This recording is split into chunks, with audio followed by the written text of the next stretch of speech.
Bakit si Konsehal Dondon ng Cabuyao ang number 1 choice para sa ikalawang distrito ng Laguna?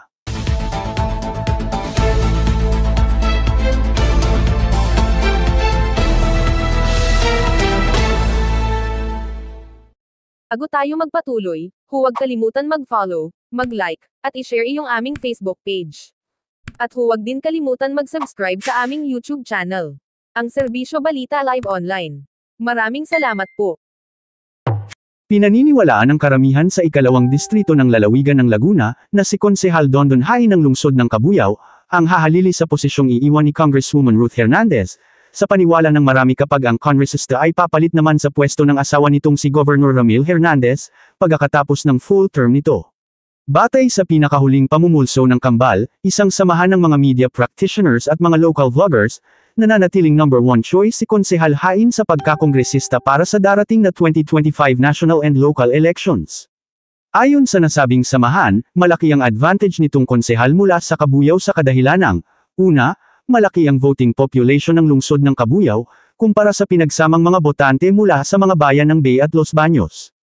Ang lungsod ng Cabuyao ay tinatayang nasa higit kumulang 209,000 botante habang ang bayan ng Los Baños ay may higit kumulang 66,000 botante, at ang bayan ng Bay naman ay may higit kumulang 39,000 na botante. Kaya kung ang pagbabasihan ay ang dami ng botante sa buong distrito, wala pa sa kalahati ang pinagsamang bilang mula sa dalawang bayan kumpara sa kabuuan ng lungsod ng Cabuyao.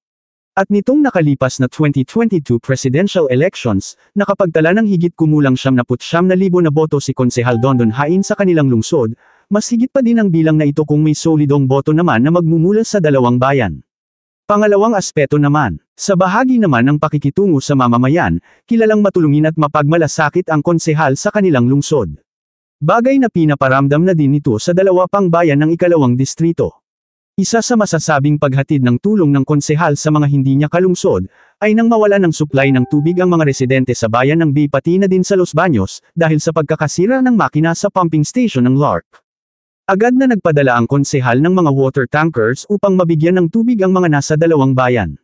Bukod pa dito, nagsasagawa ng mga feeding program si Konsehal Dondon Hain, pati na din ang iba pang serbisyo para sa kapakanan ng mga residente sa ikalawang distrito ng Laguna.